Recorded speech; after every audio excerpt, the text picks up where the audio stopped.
I took a trip to Japan last October. 16 days of temples, street food, and the kind of quiet happiness I hadn't felt in years. On day 16, I wandered into a street market in Tokyo and found a side alley with a single vendor at the end. His stall looked like an orange stand, but the oranges weren't oranges. He didn't speak. He didn't need to. He just held one out and waited, and I took it because the silence made it impossible not to. It's been 12 days since I got home. The thing I took is growing, and it won't stop. I'm writing this from my apartment in Philadelphia. It's on the desk in front of me. It's the size of a basketball now, and it has a face. Not a complete face, not yet, but enough of one that it watches me while I type. 2 indentations where the eyes would be, dark and wet, and a seam across the lower half that opens and closes in a rhythm I've started to think is breathing. The legs came in 4 days ago, 6 of them, thin and jointed, sprouting from the base like the legs of a spider that hasn't learned how to walk yet. They twitch sometimes. They tap against the desk. I need to write this down because I don't think I have much more time, and because someone needs to know what happened. If this reaches anyone, if you're reading this on a forum or a thread or wherever this ends up, I need you to understand that everything I'm about to describe, it's real, and I need you to remember one thing above all else. If you're ever in a street market in Japan or anywhere else, and you see a vendor that you don't remember noticing before, standing behind a table of what looks like oranges, keep walking. Don't stop. Don't look at the oranges. Don't look at the vendor. Don't let curiosity slow your feet for even a second. I stopped. I looked. I took one.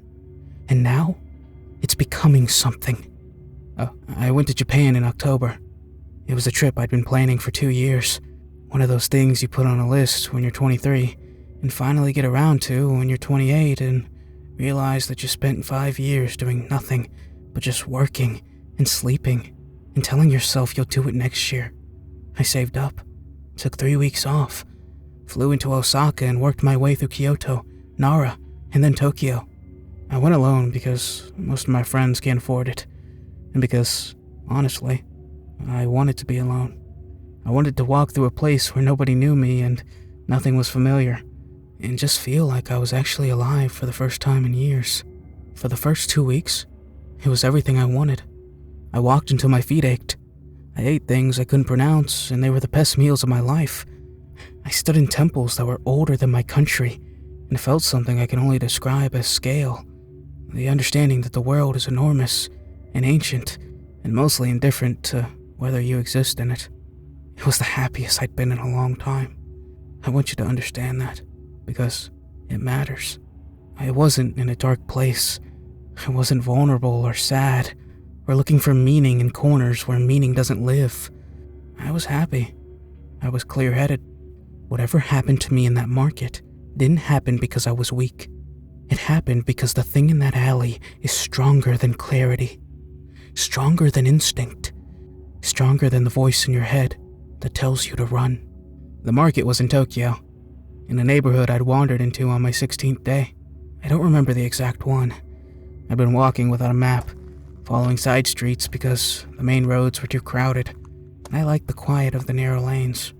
The market filled a long covered alley between 2 buildings, maybe 200 meters of stalls on both sides selling produce, dried fish, pickled vegetables, household goods, cheap clothing. It was busy, but not packed. Local, not really touristy. The kind of place you feel lucky to stumble into. I walked the full length, looked at everything, buying nothing. By the end, a side alley branched off to the left, narrower, dimmer, only a few stalls. Most of them looked closed, shutters down, tables empty. But at the very end, maybe 30 meters in, there was one that was open. It was an orange stand, and that was my first thought. A simple table covered in a cloth, piled with round, orange-colored objects about the size of tangerines. There were maybe 40 or 50 of them, arranged in neat rows. Behind the table stood the vendor. From 30 meters away, He looked normal. A man, standing behind his table, hands at his sides. He was wearing a dark jacket and pants, unremarkable. I couldn't see his face clearly from that distance. I almost turned around. There was nothing about the stall that should have drawn me in. It was just oranges. But something made me walk closer. I've thought about this every day since, and I still can't explain it. It wasn't curiosity exactly. It was more like recognition.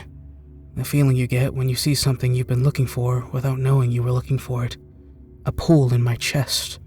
Gentle, but specific, drawing me forward. At 20 meters, I noticed his arms. They were too long. Not grotesquely. Not in a way that would make you scream or run. Just enough that the proportions looked wrong. His hands hung past where his hands should have hung. The fingers extended to mid-thigh. His sleeves covered most of it. But the wrists that extended past the cuffs were too thin and too pale and too long. At 10 meters, I saw his neck. It was tilted to the right at an angle that made something in my own neck ache in sympathy. Not the way you tilt your head to listen or to stretch. This was further than that. A sustained lean that would have been painful for any normal person. And it wasn't moving. His head was locked at that angle, like it had been sat there and left. At 5 meters, I saw the oranges. They weren't oranges.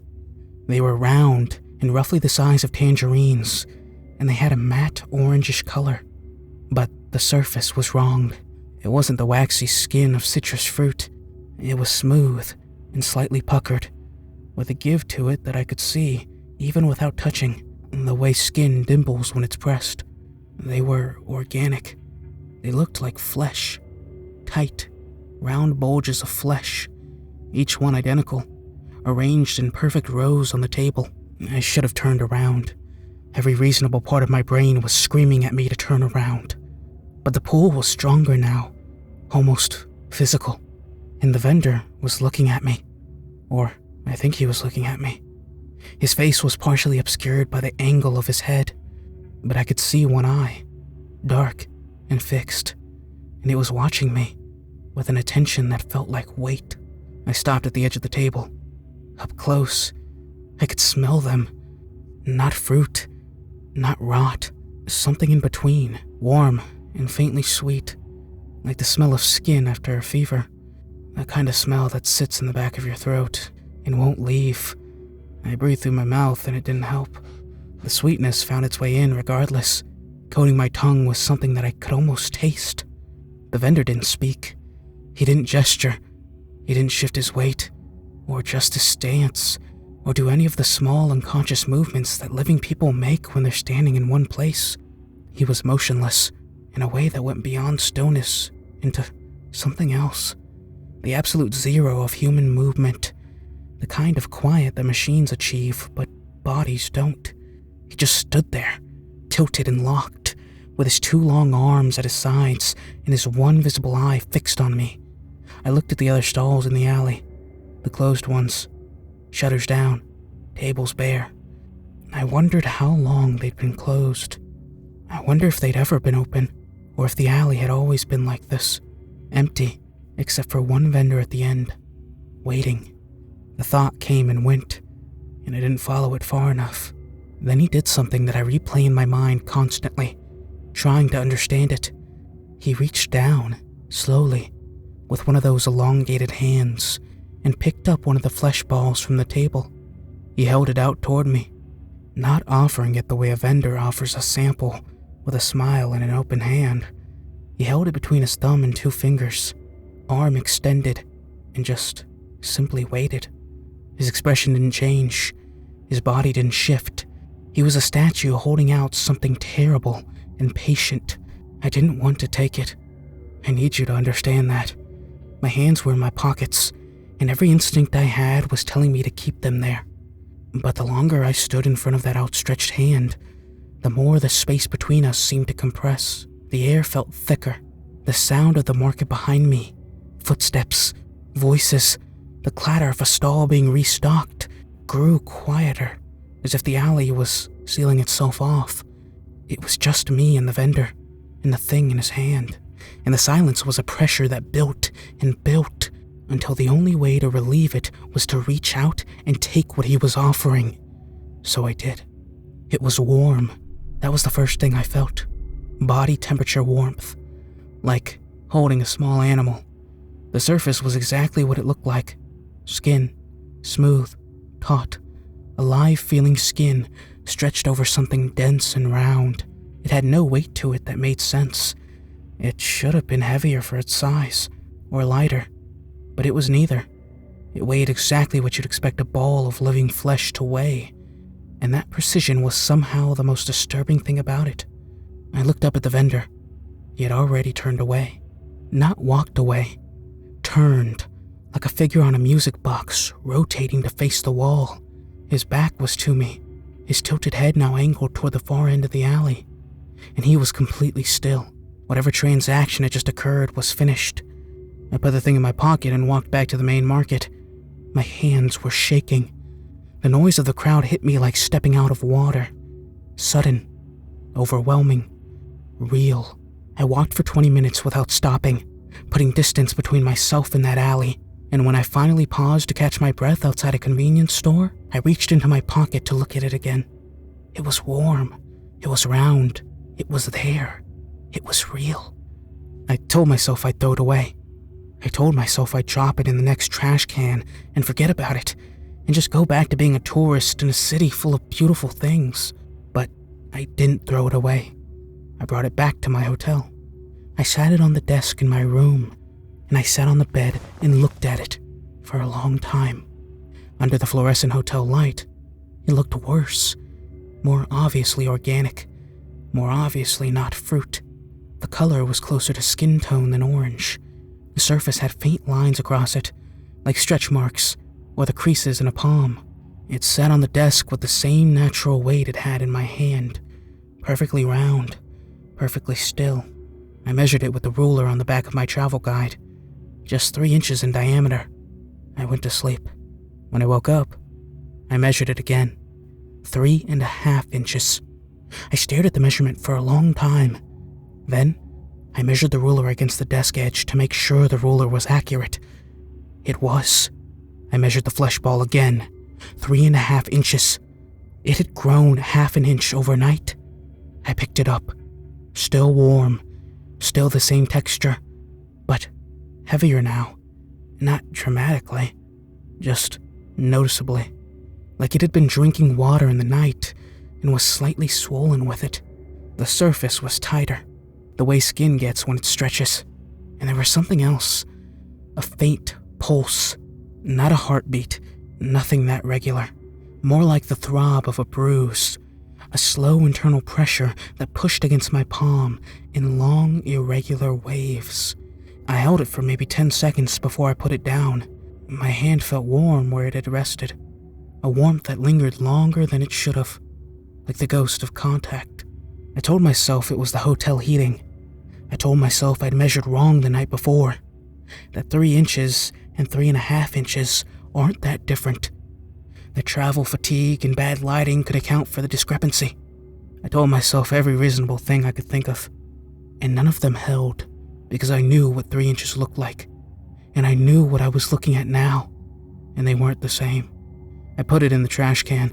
I pushed it down under the used tissues in the convenience store wrappers, and I pressed the lid shut, and I left the room, and spent the entire day walking through Shinjuku, trying not to think about it.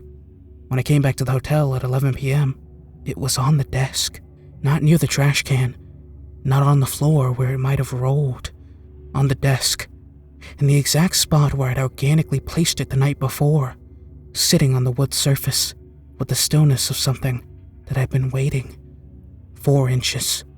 I didn't sleep that night. It didn't move. It didn't pulse or throb or do anything that I could point to and say, there, that's when it happened. But when I measured it at 6 a.m., it was 4.25 inches. It had grown while I watched it, so slowly that the change was invisible in real time. Like watching an hour hand. You know it's moving. You can see that it's moved, but you can never catch it in the act. I tried again the next day. This time, I didn't use the trash can. I took it out of the hotel, walked 6 blocks to the Sumida River, and threw it in. I watched it hit the water. It didn't splash the way a solid object should. The current took it downstream, and I watched until I couldn't see it anymore. And then I watched for another 20 minutes, just to be sure. I walked back slowly. I took a different route than the one I'd come by. As if varying my path might confuse whatever mechanism was bringing it back. I stopped at the ramen shop and ate a bowl I couldn't taste. I bought a can of coffee from a vending machine and drank it on a bench, and watched the city move around me. All those people, all those ordinary lives, all those bodies that were the right proportions and the right temperature and belonged entirely to themselves. I envied them in a way that felt like grief. I went back to the hotel. It was on the desk, 4 3/4 inches, wet. There was a faint ring of moisture on the wood surface around it, as if it had crawled out of the river and crossed 6 blocks of Tokyo and climbed 4 floors of hotel and placed itself exactly where it wanted to be. And the water was its proof that it had made the journey. Droplets still clung to its surface, each one catching the light, and I stood in the doorway of my own hotel room and understood, not intellectually, but in the deep, animal part of my brain that exists before language, that I wasn't going to be able to get rid of this thing, that the relationship between us had been established in that alley when my fingers closed around it, and nothing I did would undo that moment. That was when I noticed the first change beyond size. The surface wasn't smooth anymore. They looked like the beginning of eye sockets. Not eyes, not yet, just the places where eyes would eventually be, pressed into the flesh like thumbprints in clay. I left Tokyo the next morning. I had 5 days left on my trip. I canceled them all, took the train to Osaka, and flew home. The flesh ball was in my carry-on bag. I didn't put it there. I had left it on the desk in the Tokyo hotel room, but when I opened my bag at the airport, there it was, nestled between my folded shirts like an egg in a nest, 5 inches. The eye sockets were deeper. I've been home for 11 days. It's on my desk now. The same desk where I'm writing this. It grows approximately half an inch every 24 hours, though the rate isn't perfectly consistent. Some days it's a little more, some days a little less, as if it breathes in growth the way lungs breathe in air, expanding and contracting around a steady average. The face came in over the next week, not all at once, in stages, each one worse than the last. The eye sockets deepened and darkened, the tissue inside them turning a wet, bruised color that glistened when the light hit it. On the 4th day home, a ridge formed between them, a nose bridge, pushing up from the surface like bone rising through mud. By the 6th day, the nose had nostrils. They were too small and perfectly round, like the holes left by a pencil pressed into dough, and they opened and closed, not with breath, not with any air that I could feel, but with a slow, rhythmic contraction that matched no pattern I could identify. The mouth came last, a seam first, a thin horizontal line below the nose ridge that looked like a scratch. Then it deepened into a crease. Then it opened just slightly, and inside was dark and wet and deep, deeper than the size of the ball should allow. I made the mistake of shining my phone flashlight into it on the 8th night. The light went in and didn't come back. The mouth absorbed it, the way water absorbs light, completely, without reflection. The seam opens and closes now, rhythmically, breathing.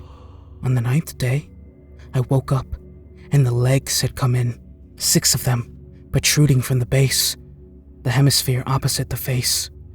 They were thin, the thickness of a pencil, and jointed in 3 places each. They were the color of the rest of it, that fevered, too warm skin tone, but harder to the touch, almost chitinous, like the legs of an insect wrapped in human skin. They moved, not constantly, not with purpose.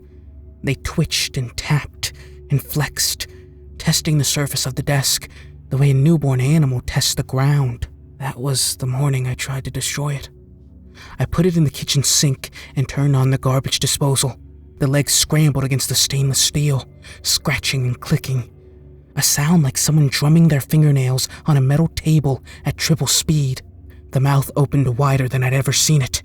A perfect dark circle, silent, like a scream with no sound. The face, incomplete as it was, contorted around that opening in a way that looked like pain or rage or something older than either. I pushed it toward the drain. The disposal was running, the blades churning. My hand was 6 inches away from feeding this thing into that machine. I could feel the vibration of the motor through the sink basin, through my wrists, and I thought, just do it. Just push it in. Whatever happens, it'll be over. The legs will stop tapping, and the mouth will stop breathing, and you'll wash the remains down the drain and bleach the sink, and it'll be done. But my hands wouldn't move. Not because of fear, not because the legs were gripping at the edge of the sink with a strength that surprised me. Though they were. The chitlin tips dug into the steel, leaving tiny scratches that I can still see. I couldn't do it because something in my chest, that same pull I'd felt in that alley, that same gentle, specific pressure, seized up and held me. My arm locked. My fingers wouldn't close. It was like trying to force yourself to cut into your own skin. The body simply refuses, not through logic, but through some deeper wiring that overrides conscious intent. My brain was saying push, and my body was saying no, with a finality that terrified me more than that thing in the sink. I stood there for a long time with the disposal running, and the thing braced against the basin, its legs splayed wide for grip, its faceless face pointed up at me, its mouth opening and closing in that steady breathing rhythm. I could see the ridges inside the mouth now, concentric rings of tissue that caught the light, and I thought I saw them move, a slow, parasitic contraction, like a throat swallowing in reverse, preparing. Then I turned off the disposal and picked it up and put it back on the desk. It was heavier, 8 inches across now. The legs were longer, and where my fingers had gripped it, the skin was flushed darker, as if blood had rushed to the surface in response to my touch, as if it had enjoyed being held. Last night, I tried to leave it. I put it in the apartment, locked the door, and drove to my mother's house 40 minutes away. I told myself I'd stay there, that distance would break this connection. I sat in her kitchen and drank coffee and talked about nothing and felt, for 2 hours, almost normal. She asked about Japan. I told her about the temples, the food, the way light looked on the water in Kyoto. I didn't tell her about the market, or the alley, or the thing on my desk that was growing a face. She could tell something was wrong. Mothers can always tell. She asked if I was sleeping. She asked if work was stressing me out. She put her hand on mine across the kitchen table and said I looked thin, and I told her I was fine. And the lie was so ordinary and so inadequate that I almost broke down and told her everything right there. I didn't, because what would I say? Mom, I took a ball of flesh from a vendor in Tokyo who wasn't human, and now it's growing spider legs on my desk. And I can't throw it away because it comes back, and I can feel it pulling me toward it like gravity. She'd call a doctor. She'd be right to call a doctor. The truth sounds exactly like the kind of thing that isn't true. Then I felt the pull, not in my chest this time, in my stomach, lower, like hunger or nausea, a directional ache that pointed back toward my apartment, like a compass needle. It started mild and built over the next hour until I was sweating, my hands clenched under the table, my jaw tight. My mother asked if I was feeling all right. I told her I was fine. By midnight, the pull was so strong that my vision was narrowing. The edges of my room were going dark, contracting, as if the world itself was funneling down to a single point. And that point was 40 minutes east on my desk in my apartment, waiting. My mother had gone to bed. I sat alone in her kitchen, and I could feel it. Specifically, its weight and its warmth and the rhythm of its breathing mouth, as clearly as if it were sitting in my lap. The distance between us wasn't a barrier. It was a wire, pulled taut, vibrating with a tension that was getting harder to bear with every minute. I drove home at 1 a.m. I walked through the door, and there it was, exactly where I'd left it, 9 inches. The legs were fully articulated now, each one 4 or 5 inches long, jointed and precise. As I watched, it moved for the first time. Not a twitch, a deliberate, coordinated movement. It shifted on the desk, rotating itself to face me, and the legs adjusted beneath it like a spider settling onto a web. The eye sockets tracked me as I crossed the room. There was nothing in them. No iris, no pupil, just those dark, wet hollows. But they tracked me. I sat down at the desk. We looked at each other. The mouth opened, wider than before, wide enough that I could see the interior. Not just darkness now, but texture. Ridges inside, concentric rings of tissue like the inside of a throat, spiraling down into something I couldn't see and didn't want to think about. It closed, opened, closed. It was breathing. It's been 12 days now. It's the size of a basketball. The face is almost complete. The eye sockets have developed lids, thin, translucent membranes that slide across the hollows in slow blinks. The nose has definition, cartilage shapes pressing up under the skin. The mouth has lips now. They're thin and colorless, and they peel back when the breathing rhythm peaks, revealing the dark interior with its spiraling ridges. The legs are 8 inches long and fully functional. It walks, short distances, from the desk to the edge, back to the center. It tests surfaces, grips edges, adjusts its position. The tapping's constant now. A light percussion of chitlin-wrapped legs on wood that follows me through the apartment, even when I'm in another room. Tap, tap, tap. It's growing faster. 1.5 inches yesterday, almost 2 inches today. The math isn't hard. At this rate, it'll be the size of a person in 2 weeks. Maybe less, if the rate keeps accelerating. And I think it will. I think it's been accelerating since the beginning. So gradually that I mistook the curve for a line. I've started to understand what it's becoming. Not because it told me. It's never made a sound. Not once.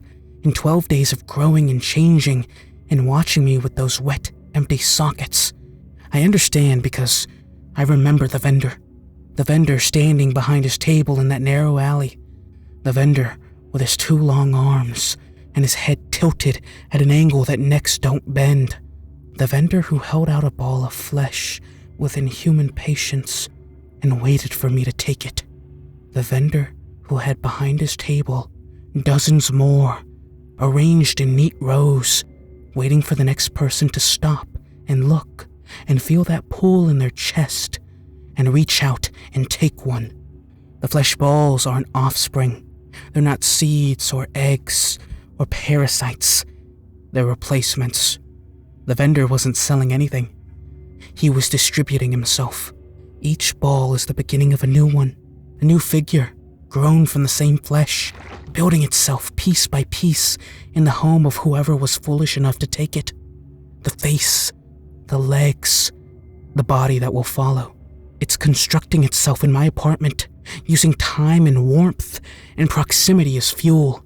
And when it's done, when it's standing on those spider legs with its blank face and its 2 long arms and its head tilted at that terrible angle, it will find a table and arrange its own flesh on it and wait, and I will be gone.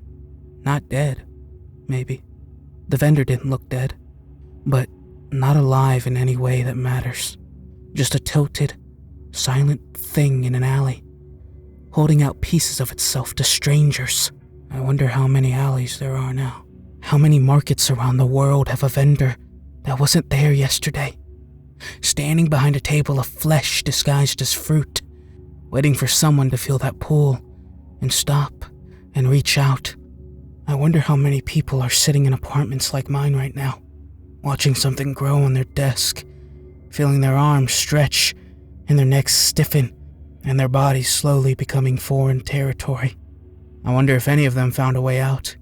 I don't think they did. I think the pool always wins. I think it's been winning for a very long time. I know this because the pool has changed. It's not pulling me toward the thing on my desk anymore. It's pulling me into it. I can feel it when I sit too close. A gravity in my skin. A warmth that matches its warmth. As if my body is slowly recognizing it as a part of itself. Or recognizing itself as a part of it. The distinction's getting harder to make. My right arm is longer than it was. I noticed this morning. Just slightly. Maybe a quarter inch. Maybe less. But I measured. And I measured again. And the tape doesn't lie. My right arm is longer than my left. And it wasn't before. My neck is stiff. It wants to tilt. I'm going to post this while I still can. While my fingers still work the way fingers are supposed to work. And my thoughts still move in lines instead of circles. It's watching me type. It's always watching me now. The legs tap, and the mouth breathes, and the sockets follow me, and I can feel it in my chest, and my stomach, and my skin. That pool, that patient, terrible gravity that started in that alley in Tokyo, and followed me across an ocean, and is slowly, steadily, making me into something I don't have a word for. If you're reading this, I need you to hear me.